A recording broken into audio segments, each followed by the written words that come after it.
Hello, everybody, and welcome to WarCrafters for February 9th, 2025. It's Season 2, Episode 6.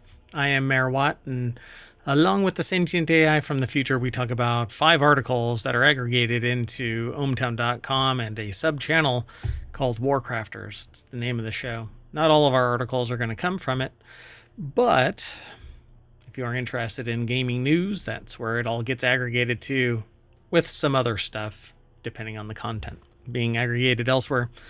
So it's probably smart if you just go over to ohmtown.com and become a subscriber there and follow us here on Twitch and here on YouTube. We have 1,800 plus episodes over on YouTube, and there are 6 weekly podcasts and 1 daily podcast that has 4 years now worth of content.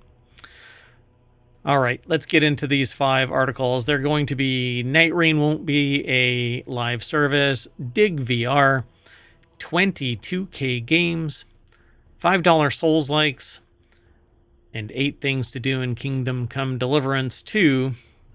Everything is powered by ohmtown.com. So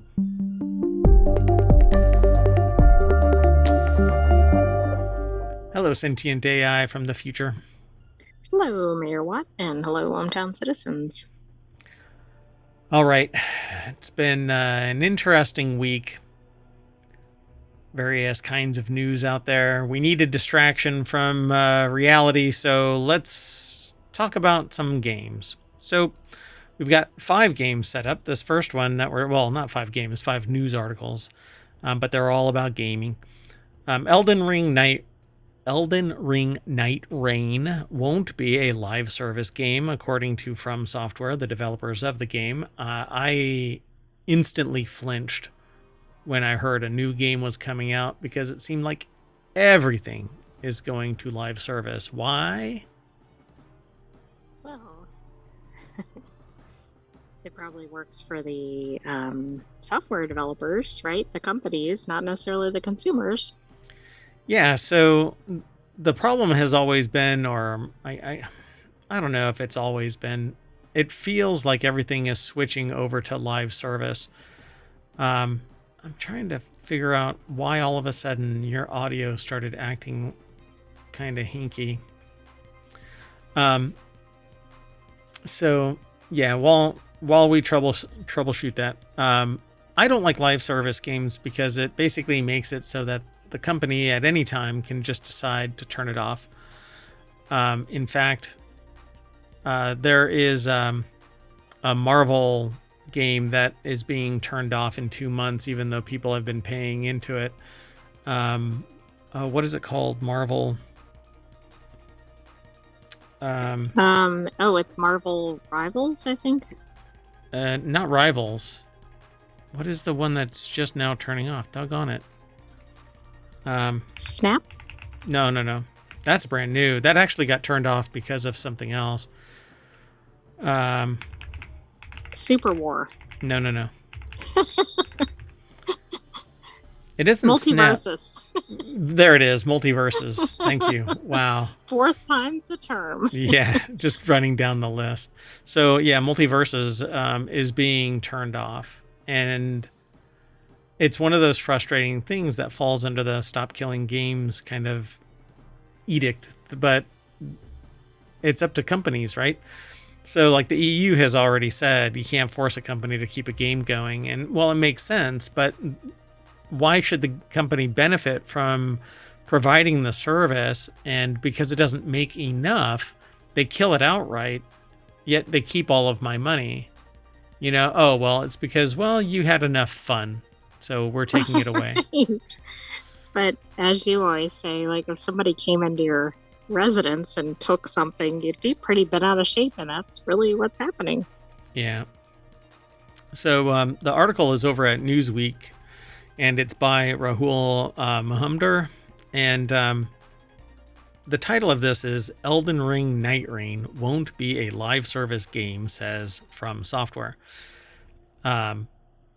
And this is the newest game that was announced during the Game Awards, and I think that it'll be a fun game to watch people play. I don't know if I'll get invested in it. I really don't get invested in games anymore, it seems. I'm still looking for my forever game. I keep looking at Minecraft. I keep looking at No Man's Sky. I'm waiting for Light No Fire.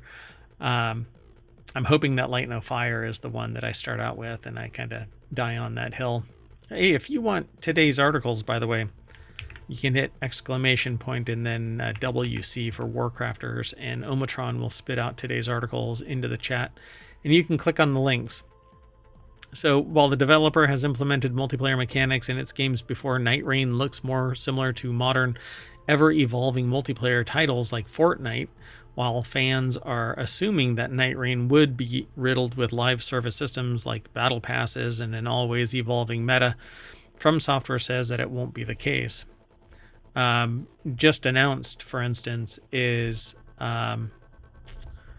what is it? Oh gosh, my brain. It just Helldivers 2 just announced or just dropped an update. Right. And so it's always, these live service games are benefiting from the fact that they're always evolving. Things are always being added. But then if for whatever reason you bought this game because you want to be able to do multiplayer with or co-op with your friends, the server could have been integrated into the system, right? Minecraft has its own server. I just played Rounds, an old game. It has a server that's built into it, so you can connect. It doesn't take. It's not a live service. So why can't all of these games have the live service integrated into it, so that when they decide to turn it off, you can still play it with multiple people? It's not like that. Something weird going on over there? On your end, the audio was really odd. Really? It sounded like you were hitting your microphone multiple times. I was. Well, okay then. So Ishizaki added that the goal of the upcoming spin-off was to condense the experience of the massive RPG that preceded it.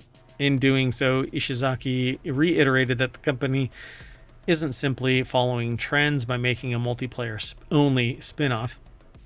The focus was condensing this experience down, the RPG elements, the exploration, the character building, leveling. So apparently it's not going to be a live service, but it is being condensed down into a multiplayer experience. Right. I mean, does that translate to we're not going to give you as much? Or is it really going to be like, okay, this is actually a win for the players? Yeah, we're going to have to wait and see. I'll talk about it when it gets released, either in open beta where it can be discussed, or full release when it can be discussed. Any news that comes from others, though, we'll end up talking about it here if it rises to the level that it's different than what we're hearing right now. It needs to be significant enough for us to even talk about it. But I wanted to talk about this because live service gaming, I think, is kind of the bane of my existence, because just imagine you invest 10 years of yourself into a game and somebody decides because it doesn't make enough return on their investment. Not that it doesn't, that it's break even. Right. It's just not enough profits. Right. And even more so, what if you develop your whole career around it, right? Like you have a Twitch channel or a YouTube channel and it's tied to a specific thing. I mean, that'd be pretty concerning. Yeah, it's always been an issue of mine where I tell people that are in various businesses, don't put all of your eggs in one basket, because have you seen the price of eggs? Anyway, let's move on. The next article is over in RealityHacker. Again, not all of the stuff talks about WarCrafters, like in the gaming section. It's not all in WarCrafters. Some of it leaks out into things like RealityHacker or even TechnologyToday. Sometimes the continuity report has a gaming article, etc. Yep. And when we find it interesting, that's what we do. So the reason why this came up, I suspect, is because I'm into VR, and I really get a kick. I dig VR games where you have to take virtual control of things to make them work, and in Dig VR you get to do that. prepare your planning permits as Dig VR heads to PlayStation VR 2 and Steam this March. In Dig VR, you become a construction god, digging up pesky dirt around the comically named Diglington in the county of Digshire. Do we think they're going for a dig theme? Maybe. As you progress, you become privy to hidden... but I can dig it. You get privy to hidden lore across the city while unlocking complex machinery and crevice-creating tools like a circular saw, compactor, and grabber. On March 20th, PSVR 2 and Steam players will have their chance to work through the buildings simulators, quirky campaign, and enjoy Dig VR's handful of mini games and sandbox game mode too. So I always dig this kind of stuff. It's over at uploadvr.com. Sarah Thwaites put the article together. I've gone to a place where you can race these and learn how to drive the digger. That is a blast. If you ever get a chance to play in a construction playground, do it. Oh, yeah. I mean, where else are you going to be able to experience that unless you're actually somebody operating the equipment? Oh my gosh, I'm yawning. That's probably not selling the show. So, well, that's what happens when you stop breathing because you're really excited about the... So there's a video over here at uploadvr.com. I would suggest going over and checking it out. They said that they enjoyed their time with Dig VR and gave it a 3.5 out of 5-star review, describing it as enjoyable premise backed by a vibrant presentation, comically silly mini games, and beautifully British humor. It isn't hyper realistic in the sense that you're working in a VR hyper realistic world, but it's better designed. I'll play the video a little bit.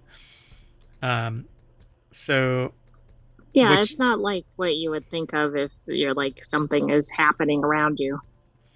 Yeah, it's closer to a game that I've played called Eco, where it's blocks, and more comic-like, more animated-like, not hyper-realistic. Right.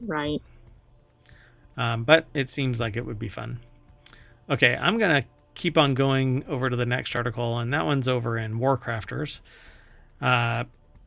New 2K sale gives you 20 games for $20, but there's a catch. It says this year marks the 20th anniversary of 2K games. Normally they don't celebrate publisher birthdays, but they'll make an exception, and this is over at Kotaku. They're going to make an exception because it's 2K Games is honoring the milestone with a big sale on Steam, and that has one particularly noteworthy offer, a package that includes 20 games for $20. Yeah, that sounds almost too good to be true. Yeah, actually, let me go over to there. I want to see this. But I mean, it has games that I've heard of. Yeah, it has quite a few. So Borderlands, okay. Zach Zweisen over at Kotaku.com put this article together. It's been sitting on the Steam store front page since their original announcement. But the games include, this is the deck statement, 2K Games new bundle on Steam includes Mafia, Borderlands, Godfall, XCOM, and even Duke Nukem. I'm not sure what it is that they say is the catch, but let's see what they say here. The sale ends February 20th. Go ahead. Well, I was going to say that's when the sale ends. That's not necessarily the catch. Yeah, I'm not sure what the catch is. The biggest deal. So here are the games, and I was going to read them from Steam, but they're in the order that's over on Steam, it seems. Are they? Oh, this is the catch, and this might actually be a problem for a lot of people. If you have one of the games, then you don't get the deal, even though maybe you don't have the remaining games. Really? Why wouldn't they just fill in the gap? That's a big catch. So you're in good shape if you're a brand new gamer. Go for this deal. But yeah, they're like, just don't provide the other game or something. Hold on a second.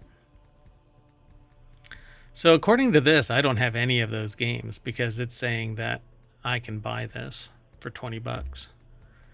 But let me see. Maybe it's just that it doesn't give you an extra of that one. There's something tied to if you currently own it. That's kind of weird, right? Oh, yeah, okay. See, this bundle doesn't give you a discount if you already own one or more of the games in it, and you don't get extra copies of those games you already own. So if, for example, you own BioShock The Darkness 2 Borderlands already, you still have to pay $20 for the bundle, and you don't I get digital misread that. copies. I thought that meant like you don't get the $20 deal at all because you happen to have already owned one of these, but I see. Yeah, it basically, you just fill in the blank. So I don't know if you I mean, can that's still gift a it. really good deal because $20 for whatever 19 or 18 games, if you Right. had one or two, would still be a very good deal if you liked any of those. Oh, and you can gift it. So that's a pretty good deal for gift being a to gift it to somebody. I mean, I think that's a great Yeah, deal. absolutely. So in that example, the deal becomes less great, just less great. So if you've purchased one of these games, then you're getting 19 for $20 instead of 20 for $20. As long as that's not the one drawing you to the deal, I think that's still, and we're not affiliates with any of this. Yeah. All right, let's keep going. The next article is over in WarCrafters as well. This $5 Soulslike is overflowing with gloomy vibes and evil ants. Last year, what's the Polygon? The author caught a post by solo developer Wobbleboy about how they got quirky with the tutorial messages in their upcoming game about fly with a sword. It wasn't just the tutorial messages that intrigued the author, though. It was, well, everything about Fly Night. Wow, would have been Fly by Night. That would have been funny. Yeah, that's where it seemed like it was going. It's actually called Fly Night, a dreamy retro Souls-like about fighting bugs. Tyler Culp over at Polygon.com put the article together. And yeah, so it was released on Steam last week in a mix of RPGs that they're not quite old enough to appreciate and Souls-like elements ripped right out of one of the favorite games of all time, Dark Souls, hence Souls-like. It was the lethargic melee-based combat of Kingsfield and the trial of a Dark Souls level full of enemies waiting to ambush you. And you play as a fly who can swing a sword, cast magic, and equip fish for passive buffs. Does the picture look a little like Hollow Knight type characters? I mean, I know the artwork doesn't, but that kind of reminds me of that for some reason. No? The art reminds me of Wizard 101. Just. Well, okay. It's low. Yeah, I mean, it's not like hyper realistic or anything like that. Yeah. So they say, like any good Souls, like your first quest is simply to get to see what lies ahead. Your journey begins in the middle of a camp of dead bugs and nothing but the tutorials to guide you. They ended up with a mace and a 4-armed enemy ant who knocked them off their feet. Every swing and block eats your stamina, so it's like a low poly Kingdom Come Deliverance, because in Kingdom Come Deliverance in Deliverance 2 you have a stamina bar that with every swing and every action it takes down. I see. Right. Mm-hmm. It's actually pretty fun. So I don't know about this. Where they started getting squashed was the first dungeon, a dark maze with poisonous plants hidden beneath the grass. Fly Knight pulls the same tricks as From Software does in its games. As you charge toward an enemy, there's always something waiting around the corner or underneath your feet to shatter your confidence. So there's a lot more in this article. But you can get Fly Knight right now over on Steam. Let me see how much it actually is. So there's regionality on Steam now, if I recall correctly. So the price that I'm looking at is $6, but it might be more or less expensive somewhere else. Perhaps. I'm not really sure if Steam does that.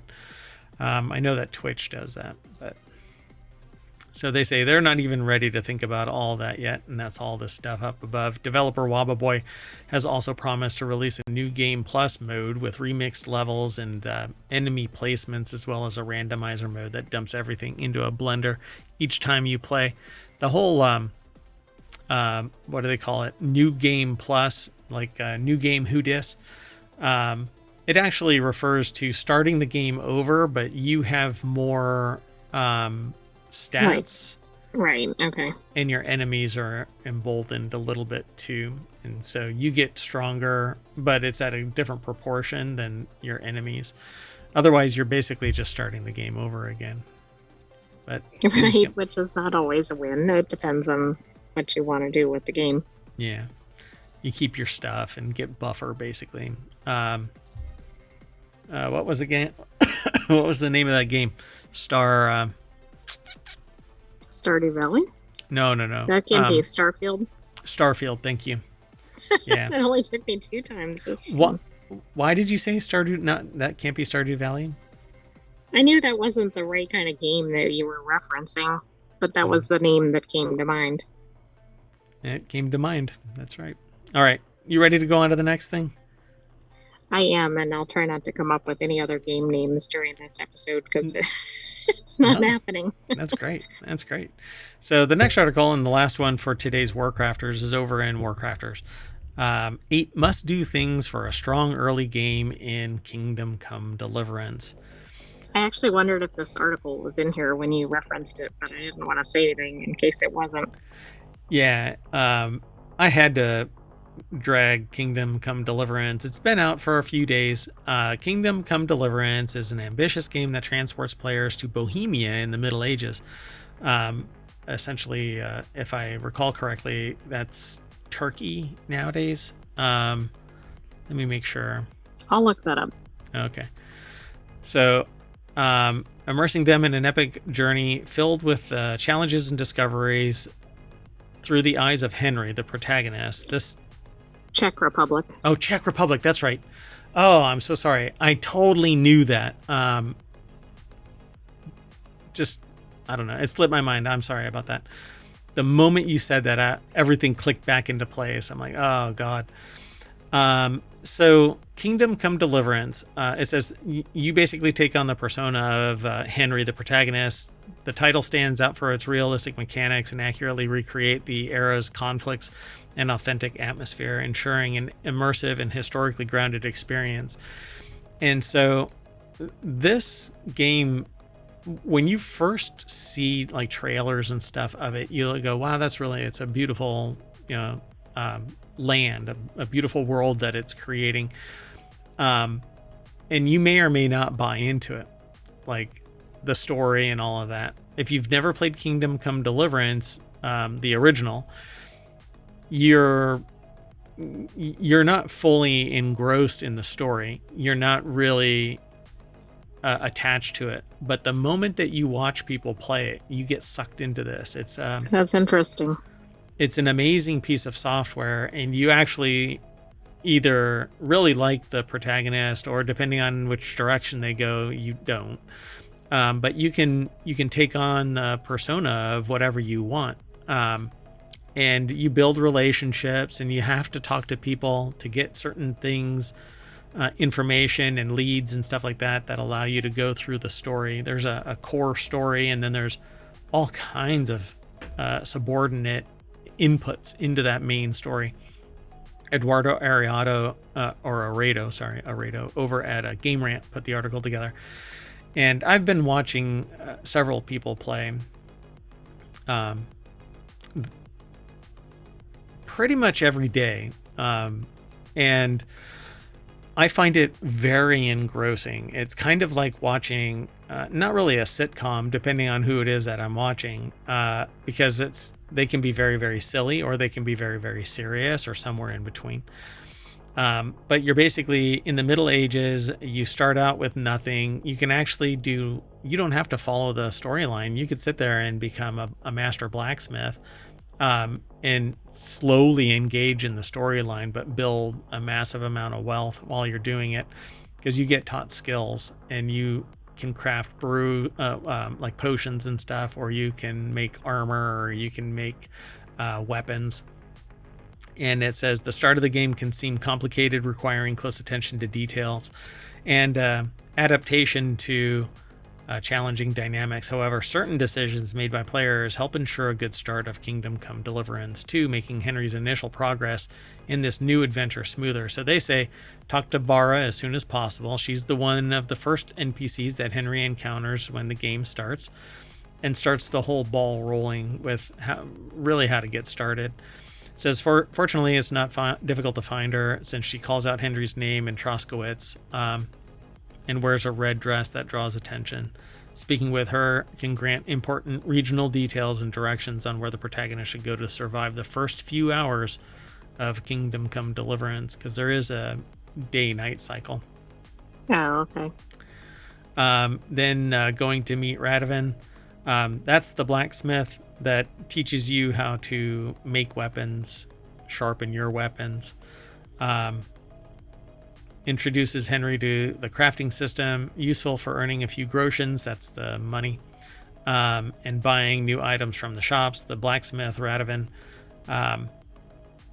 also provides the protagonist with a bed without requiring any payment, and from that point on, there is more freedom to explore the surrounding region. That's how you save games, with by making potions as well. You have to make potions to save.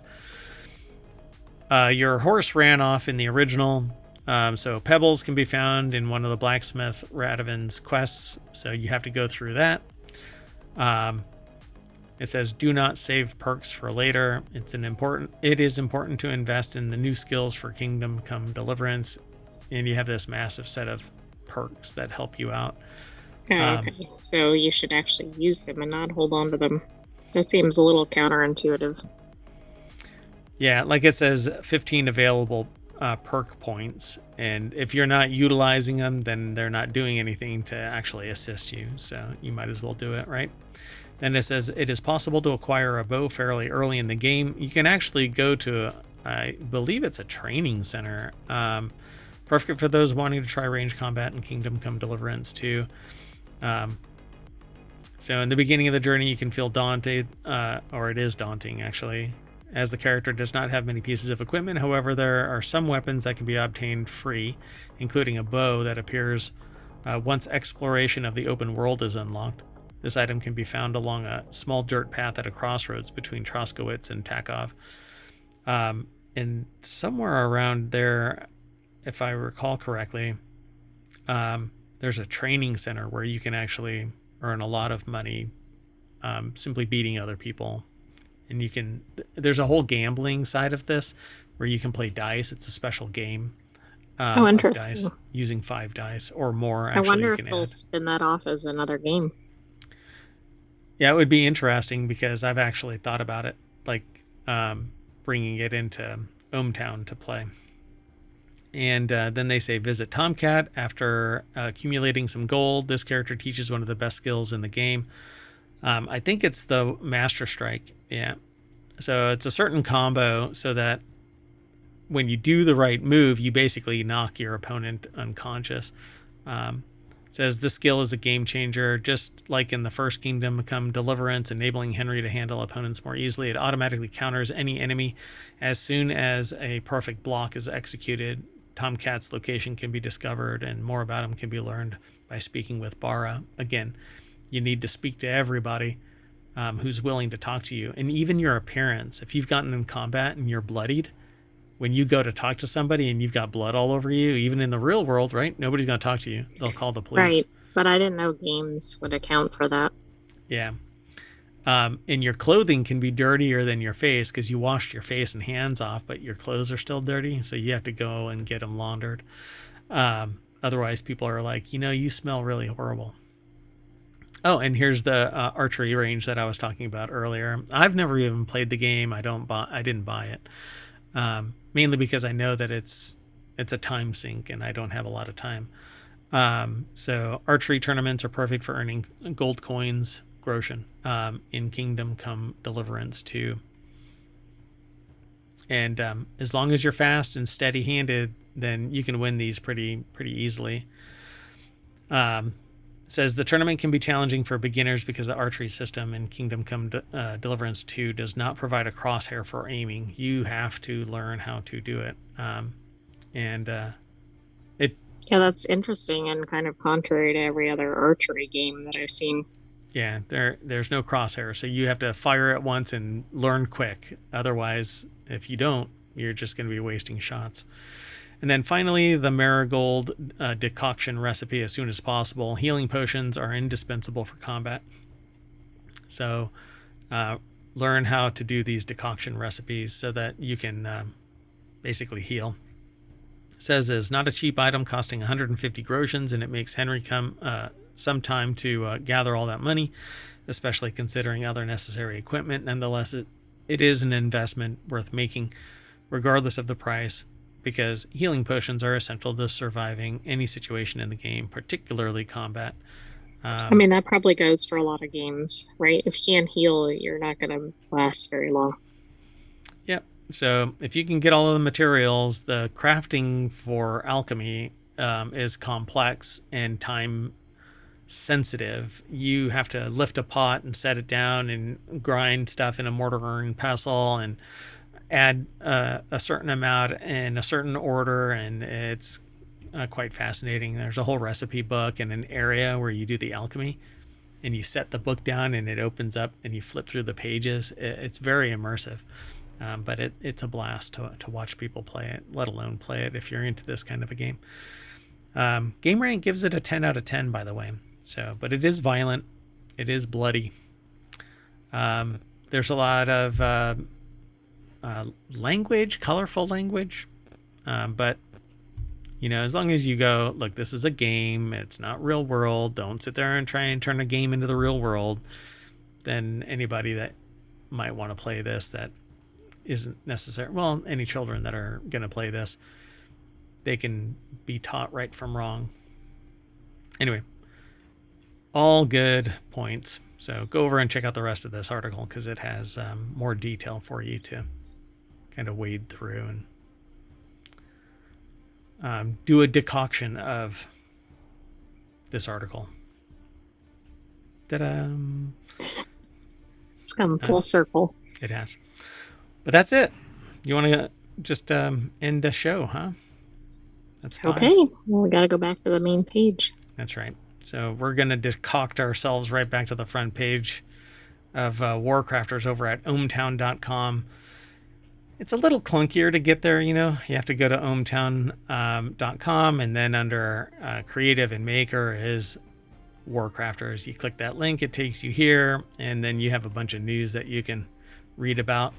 Once you're in there, it kind of looks like this, and once you've logged in, you can actually reply to articles and give your 2 bits. You can even leave a Giphy because we're powered by memes. But don't forget, there's 1,800 episodes over on YouTube. There is the podcast for this show, and Non Sequitur News is the daily show, and this becomes a part of the weekend edition of Non Sequitur News. Discord. Yeah, all kinds of stuff. Anyway, that's it. Let's go back to the front page. Boom. And I'm Mayor Watt saying bye. Stay tuned, though, right? That's right. We have Technology Today and FourWheelTech coming up. See you later, hometown citizens. See you later, hometown citizens.